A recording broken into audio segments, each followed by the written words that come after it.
दिवस मना रहे हैं, लेकिन यह आजादी हमें उपहार में नहीं मिली है। इसके लिए एक लंबी यात्रा करनी पड़ी है, आजादी की यात्रा। इस यात्रा में हजारों लाखों लोगों ने अपनी जान की कुर्बानी दी। 1919 जलियांवाला बाग। आज हमारी बैसाखी का दिन है, लेकिन पूरा पंजाब बैसाखी नहीं मनाएगा। हम सब बैसाखी नहीं मनाएंगे।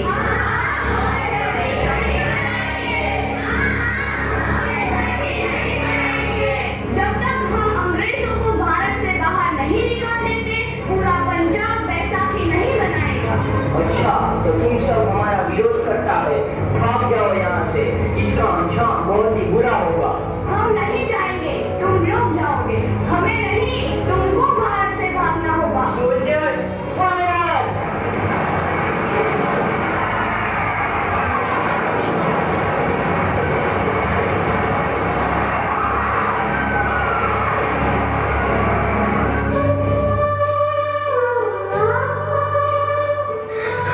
ये ज़मीन हमारी, ये धरती हमारी, ये खेत हमारे।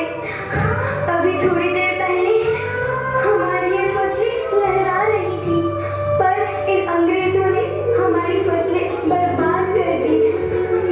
इन अंग्रेजों ने एक ही झटके में इन सब फसलों को काट दिया। अंग्रेजों, तुम्हारे इस अत्याचार से हम डरेंगे नहीं। इस अत्याचार का बदला लेकर रहेंगे। हम आजादी लेकर रहेंगे। जलियांवाला बाग हर हिंदुस्तानी की आंख नम कर गया। इस कांड में कितने मासूमों की आहुति चढ़ गई। इतनी हैवानियत से इंसानियत कत्ल कर दी गई।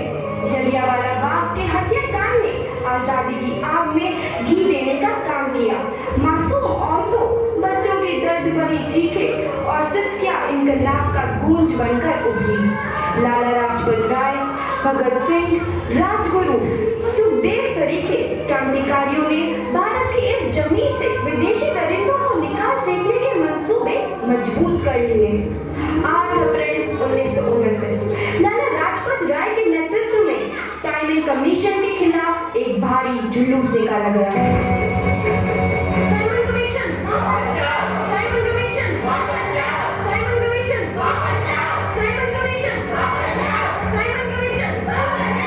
Simon commission, Simon commission, Simon commission, Simon commission. बेवकूफ इंडियंस, तुमको हमारी बात समझ में नहीं आती। Stop this. साइमन कमीशन नहीं मानता। I say stop this।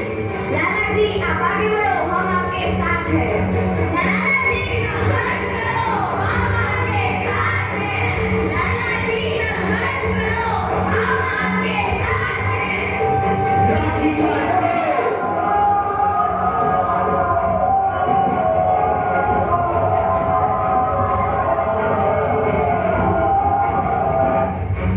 लाला जी को तो बहुत गहरी चोट लगी है, उनका सर फट गया है। मेरे शरीर में लगी एक लाठी अंग्रेजी सरकार के कफन में कील का काम करेगी। ये आजादी की लड़ाई रुकनी नहीं चाहिए। ये जिम्मेदारी मैं तुम सबको सौंप कर जा रहा हूँ। लाला लाजपत राय की दर्दनाक मौत के बाद भगत सिंह, सुखदेव, राजगुरु वतन के इन मतवालों के खून में ऐसा उबाल आया जिसका सामना करना अंग्रेजी सरकार के लिए मुश्किल हो गया। अंग्रेजों को करारा जवाब देने के लिए स्कॉट और सैंडर्स को मारने की रूपरेखा रची गई।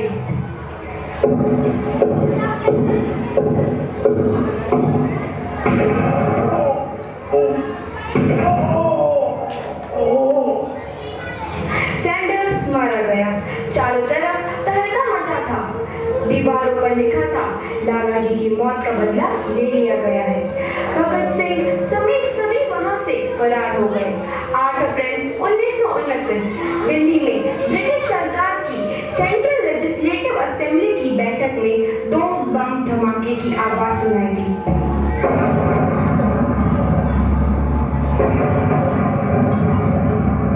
इन धमाकों ने अंग्रेजी हुकूमत को हिलाकर रख दिया। इस घटना को अंजाम देने वाले भगत सिंह, राजगुरु और सुखदेव ने अपने आप को अंग्रेजों के हवाले कर दिया। 1930 को अदालत ने अपना फैसला सुनाया। मुलजिम भगत सिंह, मुलजिम राजगुरु, मुलजिम सुखदेव को दफा 121 और दफा 302 के तहत ये अदालत तीनों को मुजरिम करार देती है और इस गुस्ताखी के लिए ये अदालत इन तीनों को सजाए मौत की सजा सुनाती है। सरफरोशी की तमन्ना अब हमारे दिल में है, देखना है जोर कितना बाजुए कातिल में है।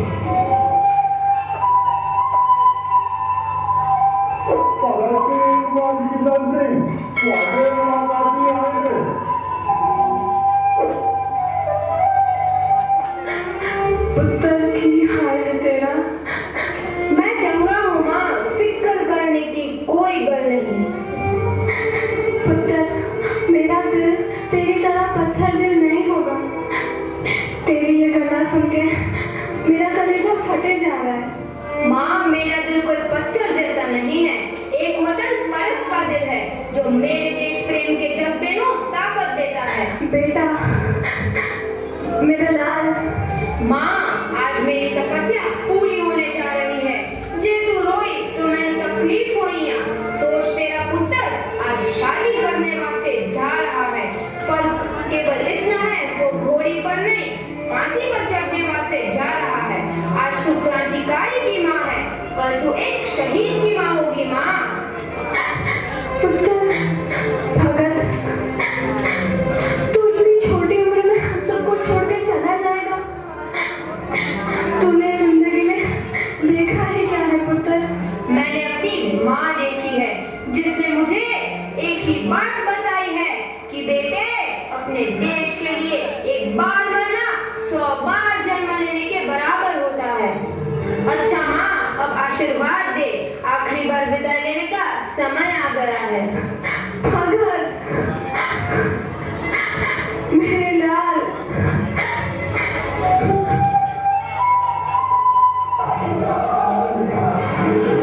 भगत सिंह तुम्हारी कोई आखिरी ख्वाहिश?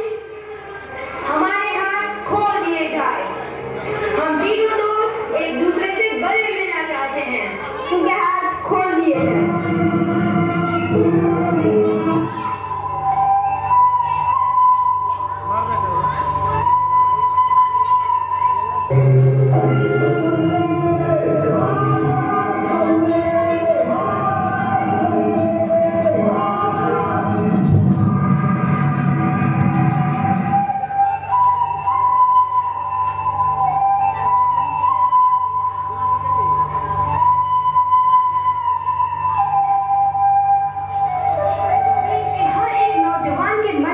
आजादी की नई उमंग हिलोरे लेने लगी। अंग्रेजों भारत छोड़ो का नारा जोर पकड़ रहा था। सबने एक आजाद भारत का सपना देखना आरंभ कर दिया था। हर कोई अपने अपने ढंग से इस महायज्ञ में अपनी आहुति दे रहा था। सुभाष चंद्र बोस, रानी लक्ष्मीबाई, तात्या टोपे और मंगल पांडे जैसे शहीदों की कुर्बानी रंग लाई। 15 अगस्त 1947 को भारत आजाद हुआ।